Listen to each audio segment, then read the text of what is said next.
안녕하십니까? 오늘은 창세기 11장 27절의 말씀 살펴보도록 하겠습니다. 먼저 9절 읽어보도록 하죠. 베라의 후예는 이러하니라. 베라는 아브라함과 나홀과 하란을 낳았고 하란은 롯을 낳았으며. 자, 오늘 이 창세기 11장 27절 말씀 중에서 아브라함에 대해서 살펴보도록 하겠습니다. 아브라함은 훗날 여기 창세기 17장에 보시면은 하나님께서 더는 아브라함이라 부르지 않고 아브라함으로 하나님께서 이름을 부르는 내용이 17장에서 등장하게 됩니다. 그래서 아브라함. 자, 오늘 이 아브라함에 대해서 살펴보고자 하는 이유가 있습니다. 그 이유는 무엇이냐면 창세기 12장 2절에 보시면 내가 너로 큰 민족을 이루고 너에게 복을 주어 너의 이름을 창대케 하리니 너는 복의 근원이 될지라.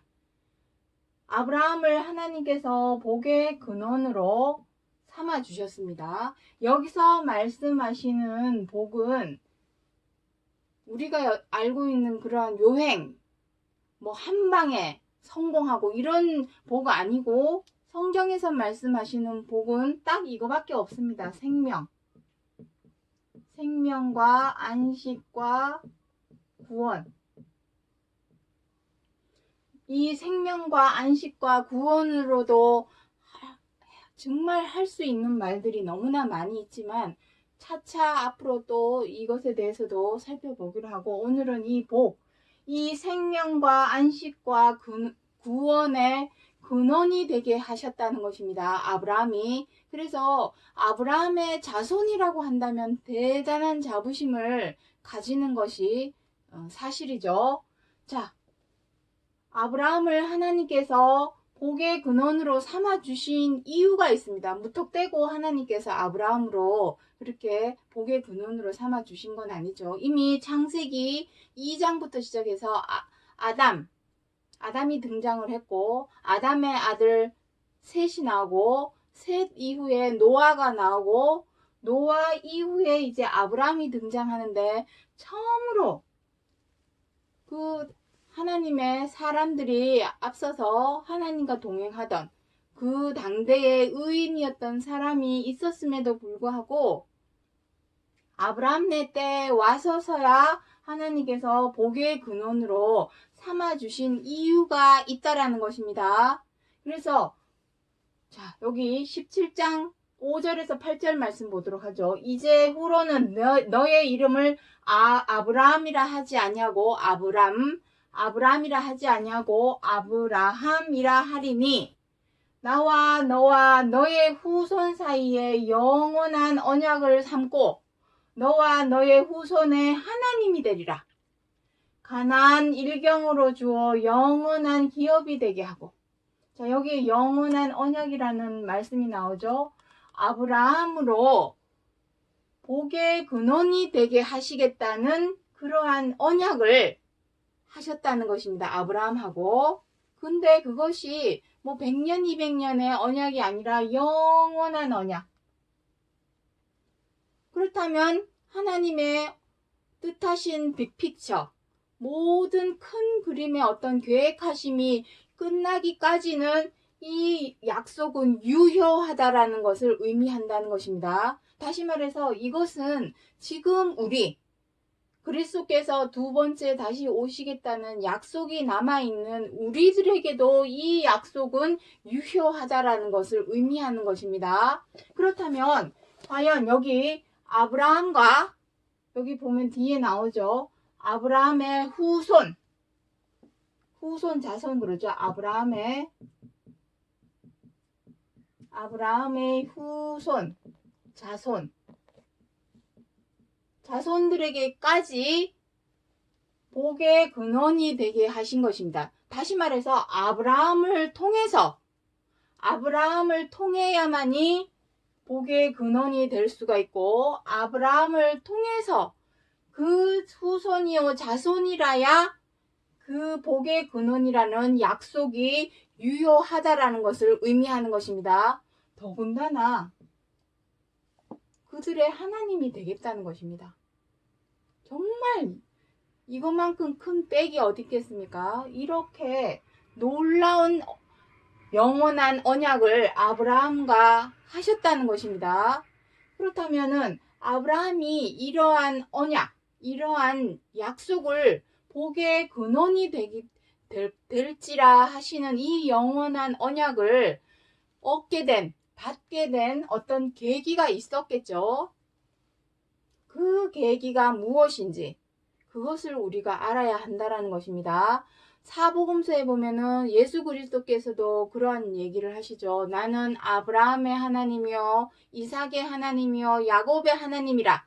죽은 자의 하나님이 아니라 산 자의 하나님이라. 사복음서에 보면은 여러 차례 그 말씀에 대해서 기록을 하고 있습니다. 아브라함의 하나님. 아브라함의 하나님.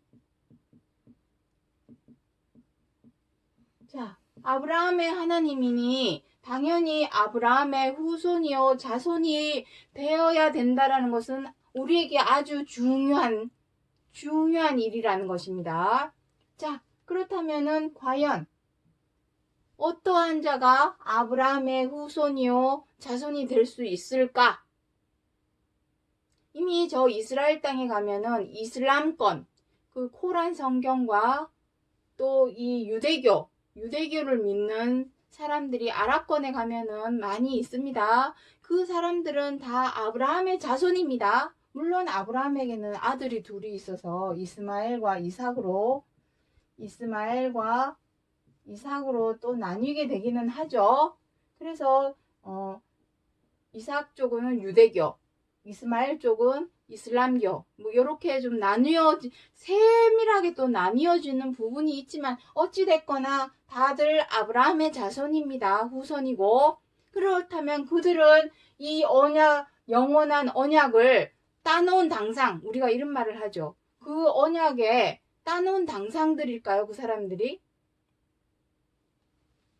그 사람들은 아브라함의 자손이고 후손이니까 무조건 생명과 안식과 구원의 약속을 받은 사람들이 되는 것일까요? 자, 어떤 의미인지를 정확히 이제 알아보도록 하겠습니다. 자, 누가복음 3장 8절 말씀 보도록 하겠습니다. 회개에 합당한 열매를 맺고 속으로 아브라함이 우리 조상이라 말하지 말라. 하나님이 능히 이 돌들로도 아브라함의 자손이 되게 하시리라. 중요하지 않다라는 것입니다. 지금 이 표면적으로 이 겉사람이 아브라함의 자손, 아브라함의 혈통이요. 겉사람이 아브라함의 자손인 것이 그리 중요하지 않다라는 뜻입니다. 누가복음 3장 8절에서 하시는 말씀은 겉사람이 중요한 것이 아니라 겉모습이 아브라함의 자손이고 겉사람이 혈통이 아브라함의 자손이고 후손이라는 것은 그리 의미가 없다라는 것을 말씀하고 있는 것입니다. 그렇다면은 어떠한 자가 아브라함의 자손이 될 수 있는가? 이것입니다. 회개에 합당한 열매. 그럼 여기서 회개한다는 것은 무엇입니까? 일깨우고 잘못된 것을 돌이켜서 고쳐 행하는 것이 회개입니다. 우리 사람이 돌이켜서 고쳐 행할 것이 무엇이 있습니까? 우리가 여러 차례 앞서 지난 방송에서 다 설명을 드렸지만 우리 사람은 하나님을 믿는다. 말로는 믿는다. 주여 주여 이름도 부르고 외치고 하지만 하나님께서 우리 사람에게 원하시는 뜻대로는 행하지 않았죠. 하나님께서 원하시는 뜻은 무엇입니까? 하나님께서 우리 사람에게 기뻐하시는, 원하시는 성경 66권 하나님의 말씀의 핵심 키워드는 무엇이었습니까? 최고한 계명. 모세의 율법에 제 아무리 1000가지 만가지 법을 기록해 놓았다 할지라도 내 이웃을 내 몸과 같이 사랑하라. 70번 7번이라도 용서하고 서로 사랑하라 하시는 이 최고한 계명. 이것이 바로 최고한 계명입니다. 완전한 율법. 이것이 바로 완전한 율법입니다. 완전한 율법. 이것을 행하지 못한다면 제 아무리 모세 율법에 수천 가지 수만 가지를 다 지켜 행한다고 할지라도 율법을 범하는 자가 되는 것입니다. 죄를 범하는 자가 된다라는 것을 의미하죠. 그래서 이 말씀대로 우리가 과연 무조건 이것은 어떤 선택사항이 아니라고 말씀드렸습니다. 의무사항입니다. 무조건 무슨 일이 있어도 이렇게 행해야 한다는 것입니다. 그렇지만 우리는 어떻게 합니까? 생활 속에서 삶 속에서 살면서 마음에 안 드는 사람을 보면 어떻게 합니까? 미워하고 원망하고 화도 내고 성질도 부리고 이렇게 하게 되죠. 그리고 못마땅한 사람한테는 어떻게 합니까? 마녀사냥하듯이 비방하고 회방하고 사나워져서 다투기도 합니다. 그리고 언짢아지면 함부로 대하고 갑질하는 그러한 죄와 악으로 행하였던 지난날, 그 지난날의 잘못된 행실을 반성을 하고 다시는 그와 같이 행하지 아니하고 오직 상대방의 입장과 처지를 헤아리고 이해해서 양보하고 배려할 줄 아는 것이 바로 서로 사랑하라. 이것입니다. 여기서 내 이웃이라고 하는 것은 꼭 집 밖에 있는 사람만을 말하는 건 아니죠. 내 가족부터가 내 이웃입니다. 내 가족에게 사랑으로 행하지 못하는데 어찌 집 밖에 있는 다른 사람들을 사랑으로 행할 수 있을까요? 그래서 회개에 합당한 열매를 맺은 자라야 진정한 아브라함의 자손이요 후손이 될 자격이 있다라는 것입니다. 이 겉사람이 아무리 아브라함의 자손이고 혈통이 아브라함의 자손인 것은 아무런 의미가 없습니다. 요한복음 1장에 기록을 하고 있죠. 하나님의 뜻은 사람의 뜻으로나 혈통으로나 나지 않는다. 기록을 하고 있습니다. 오직 하나님의 뜻으로 난 자라야 하나님의 아들이 자녀가 된다라고 했습니다. 하나님의 뜻은 무엇입니까? 서로 사랑하라.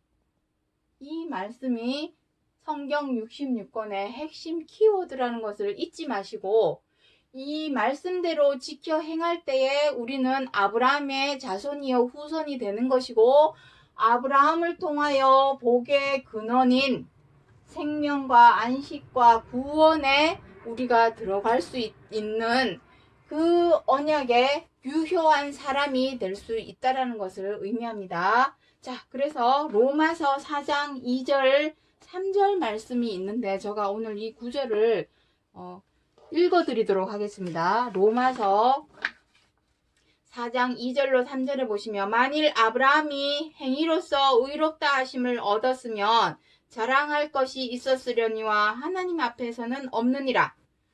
하나님을 믿음에 이것이 저에게 의로 여기신 바 되었느니라. 자, 이렇게 로마서 4장에 기록을 하고 있습니다. 자, 로마서 4장에서 기록하고 있는 이 말씀은 아주 중요한 내용입니다. 자, 로마서 4장 2절 3절에 어떤 의미인지를 한번 보도록 하죠. 로마서 4장 2절부터 3절에 기록하고 있는 내용은 아브라함이 행위로서 의롭다 하심을 입은 것이 아니랍니다. 무엇이냐면은 자랑할 것이 없답니다. 믿음으로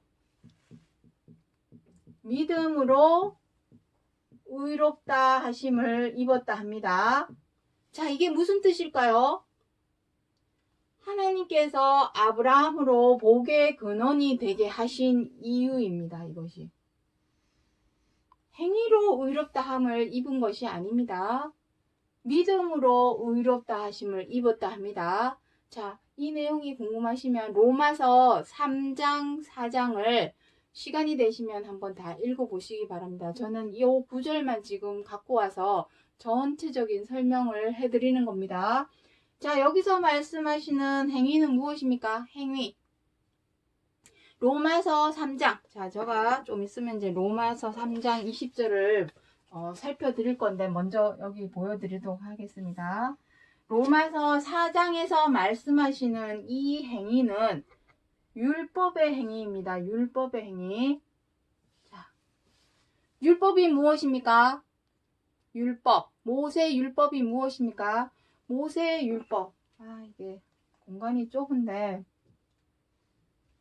자, 로마서 4장 2절 말씀을 머릿속에 일단 기억해 놓으시고, 율법이 무엇입니까? 사람들이 너무 많이 오해하고 있는 부분이 있는데, 율법. 모세의 율법은 무엇이냐면은 사람이 자꾸만 죄를 짓죠. 뒤돌아서면 죄를 짓고 죄 여기 보면은 로마서 3장 20절 읽어보도록 하겠습니다. 율법의 행위로는 그의 앞에 의롭다 하심을 얻을 육체가 없나니 율법으로는 죄를 깨달음이니라. 사람이 자꾸 죄를 짓죠. 죄. 여기서 말씀하시는 죄는 윤리적인, 도의적인, 도덕적인 차원입니다. 이미 사람을 죽이고 패고 때리고 사기치고 남을 속이고 못된 짓을 하는 그러한 죄는 당연히 죄값을 받아야 합니다.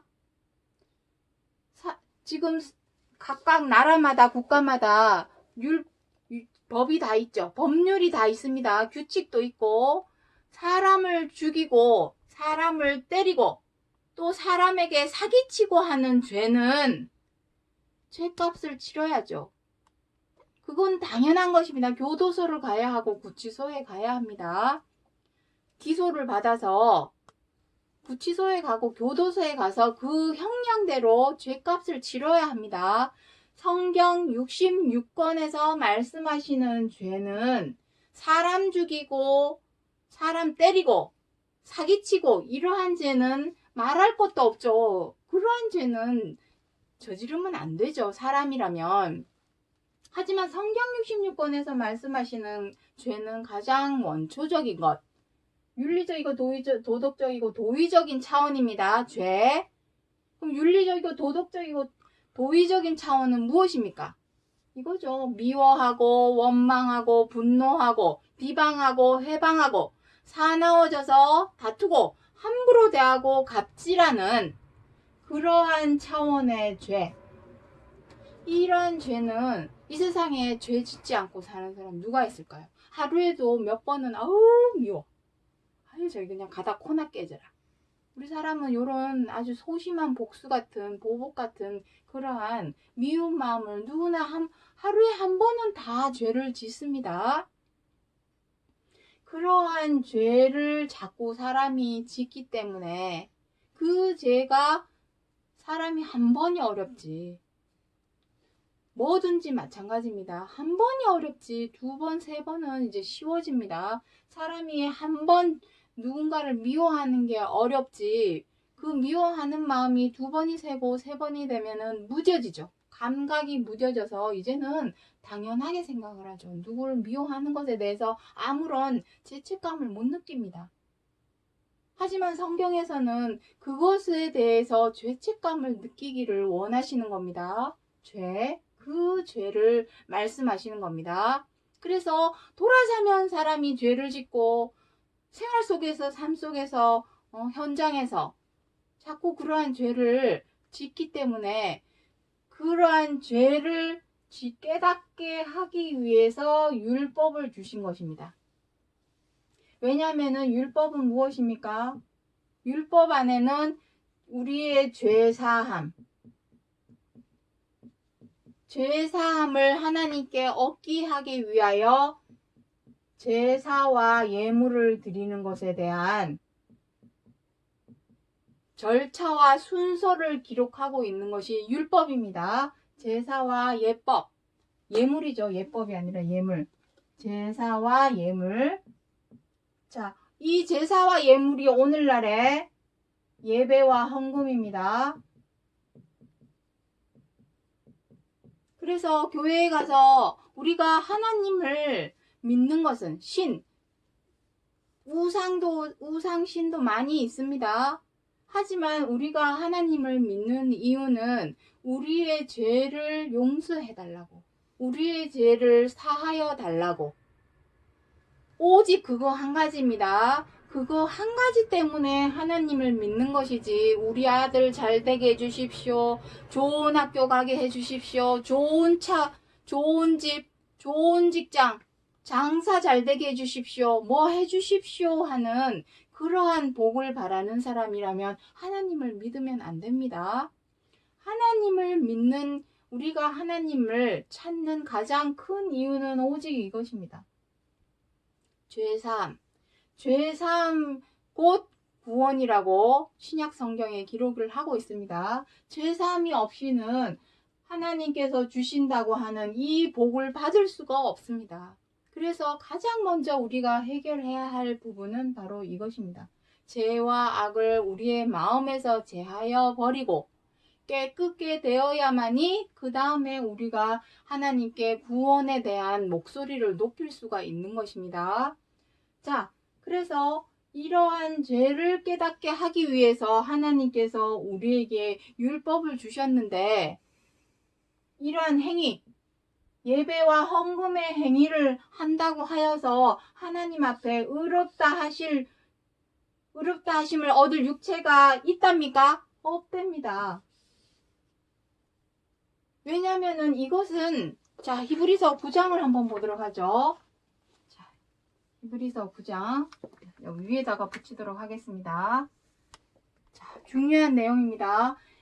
히브리서 9장 9절로 10절에 이 장막은 현재까지의 비유니 이에 의지하여 드리는 예물과 제사가 섬기는 자로 그 양심상으로 온전케 할 수 없나니 이런 것은 먹고 마시는 것과 여러 가지 씻는 것과 함께 육체의 예법만 되어 개혁할 때까지 맡겨둔 것이니라.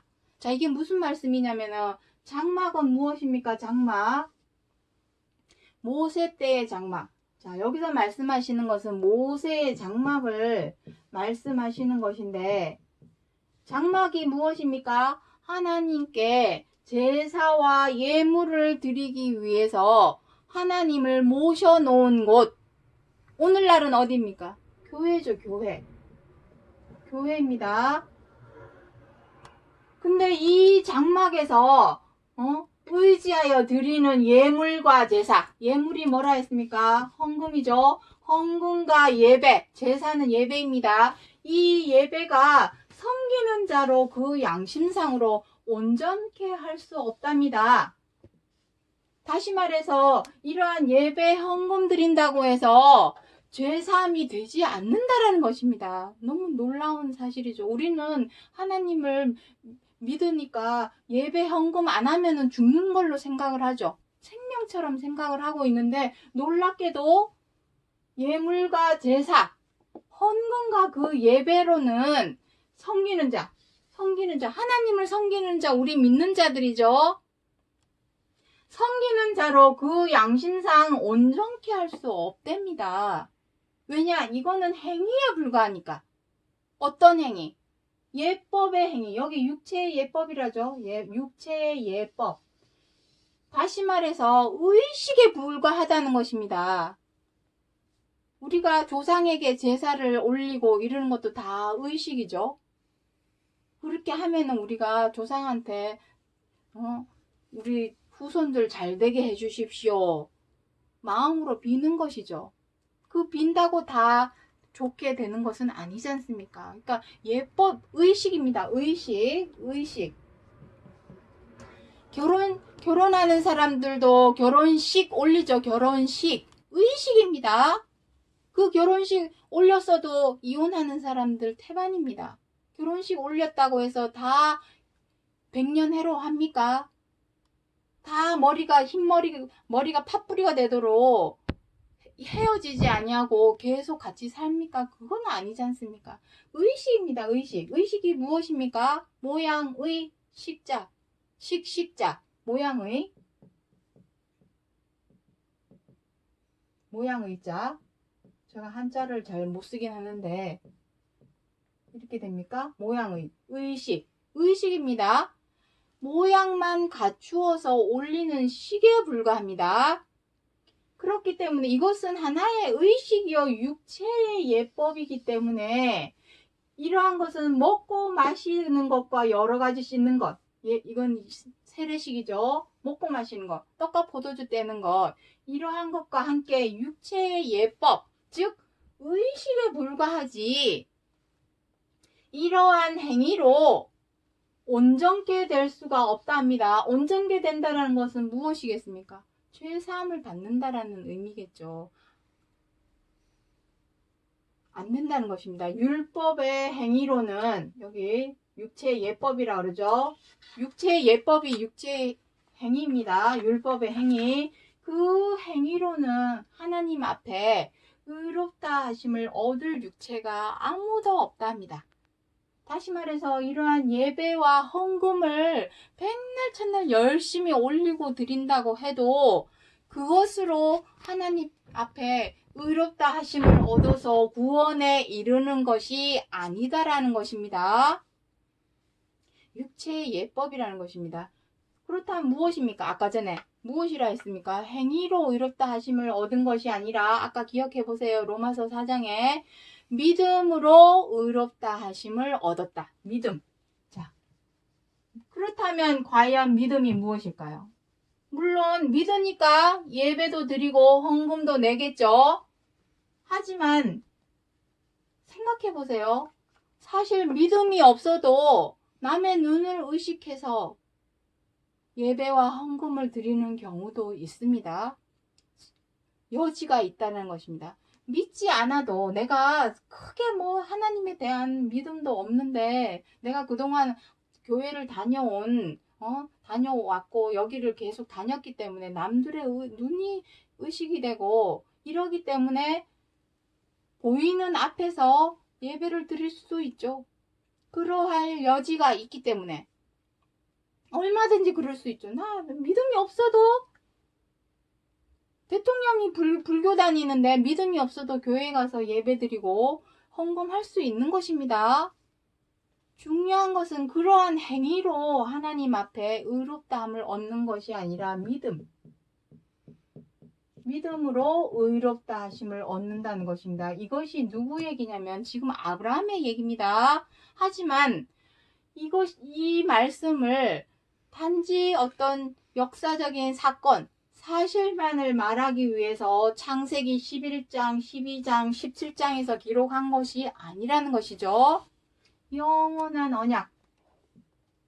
우리에게 영원한 언약이기 때문에 이것이 이 온전하신 뜻, 하나님께서 이 아브라함을 통하여 보여주신 과연 아브라함을 복의 근원으로 삼게 되신 계기가 무엇일까? 그렇다면 우리도 그와 같이 행하여야만이 아브라함의 자손이요 후손이 될 것이고 그 후손으로서 복의 근원, 이 생명과 안식과 구원의 복을 우리도 받을 수 있는 자격을 얻게 된다라는 것입니다.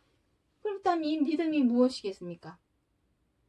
요한복음 14장 23절에 무엇이라 합니까? 너희가 나를 사랑하면 내 말을 지키리니 내가 너희와 거처를 함께 하리라.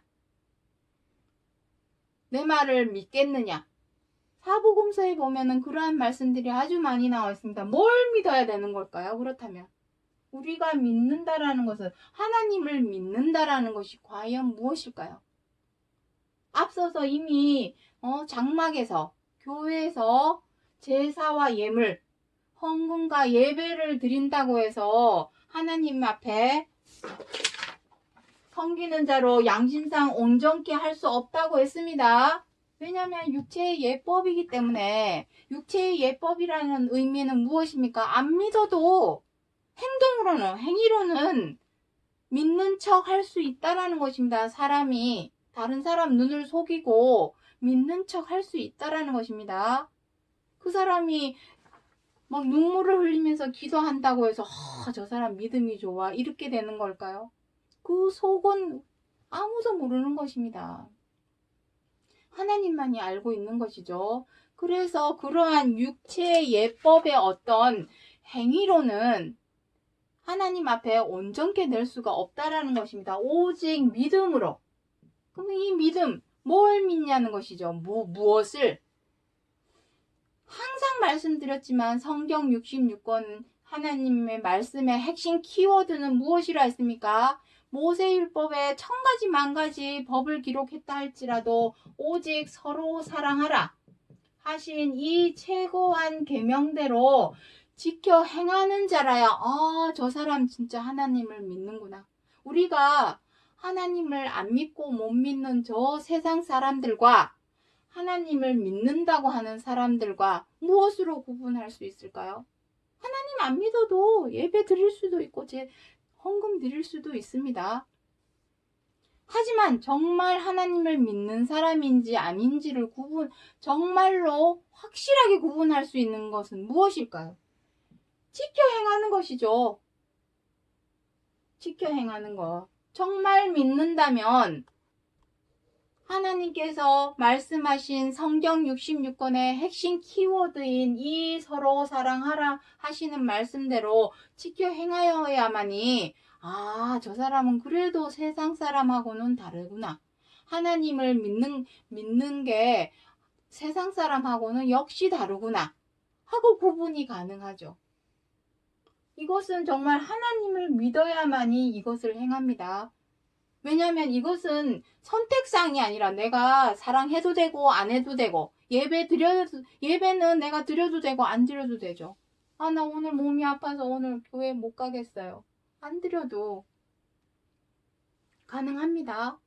하지만 서로 사랑하라 하시는 이 말씀은 해도 되고 안 해도 되고 어떤 선택사항이 아니라 의무사항입니다. 반드시 무슨 일이 있어도 이렇게 행해야 합니다. 그래야만이 그것이 하나님을 믿는지 안 믿는지를 알 수 있는 것입니다. 이것을 통하여 의롭다 하심을 입은 것입니다. 아브라함이 6000년 전에 그러한 아브라함의 의로운 행실을 보고 복의 근원으로 삼아 주신 것이고 아브라함의 자손과 그 후손들에게까지도 이것을 영원한 언약으로 주신 것입니다. 그렇다면 회개에 합당한 열매를 맺어야 되겠죠. 이 겉모습이 백날 혈통이 백날 아브라함의 자손이라고 그 사람이 그 영혼의 언약의 자격을 얻는 것일까요? 그게 아니라는 것입니다. 믿는다면 행해야죠. 목에 칼이 들어와도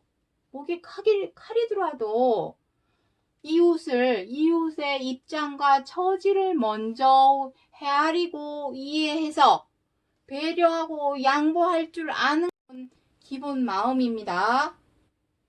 그것을 행해야만이 하나님을 진정 믿는 자요 의로운 자로서 복을 생명과 안식과 구원의 복을 얻게 된다라는 것입니다. 마지막으로 로마서 4장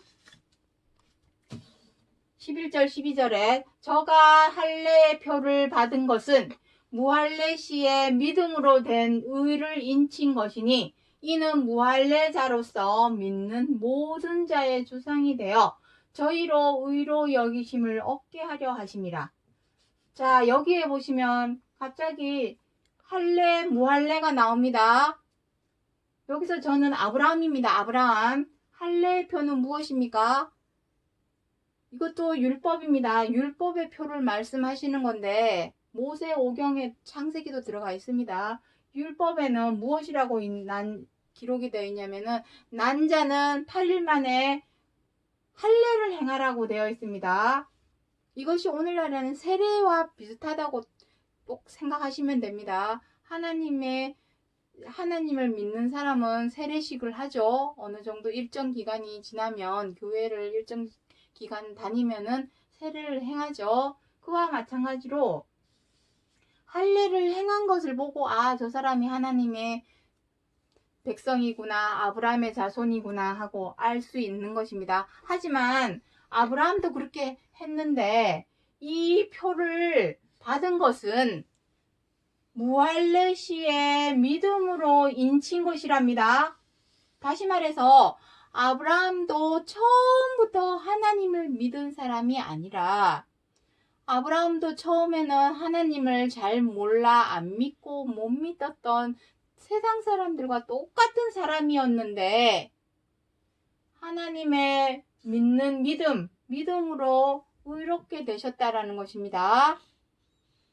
쉽게 말해서 처음부터 하나님을 믿는 사람은 아무도 없죠. 쉽게 표현하자면 아브라함도 마찬가지입니다. 처음부터 너 하나님의 사람이야 하고 점 찍은 것이 아니라, 아브라함 역시 하나님을 몰랐던 사람이었는데, 몰랐던 사람이었는데 하나님을 믿는 믿음, 그 믿음으로 말미암아 의롭다 하심을 입은 것입니다. 그래서 중요한 것은 왜 하나님께서 이렇게 하셨냐면은 무할례자, 다시 말해서 하나님을 잘 몰라 안 믿고 못 믿는 사람들을 또한 모든 자의 조상이 되게 하기 위해서, 다시 말해서 아브라함에게 복의 근원이 되게 하신 것은, 아브라함이 믿음의 조상님과 동시에 모든 믿지 아니하는 무할례자로서 믿음을 시작한 모든 자의 조상이 되어 저희로 의로 여기심을 얻게 하려 하신 것이라는 것입니다. 무슨 뜻인지 이해했습니까?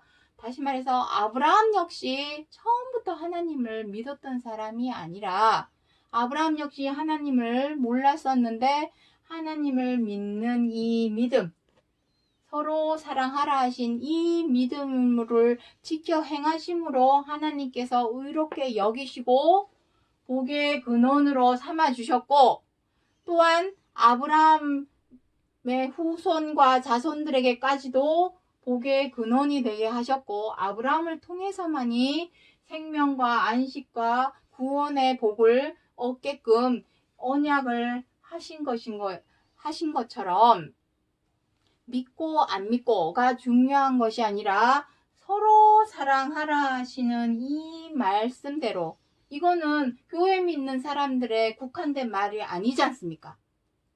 사랑한다는 말을 모르는 사람이 누가 있습니까? 다 알고 있죠. 안 믿고 못 믿는 사람들도 이 사랑하라는 말은 다 알고 있습니다. 중요한 것은 알고 있는 것이 중요한 것이 아니라 이것을 얼마나 지켜 행할 수 있는가가 중요한 것입니다.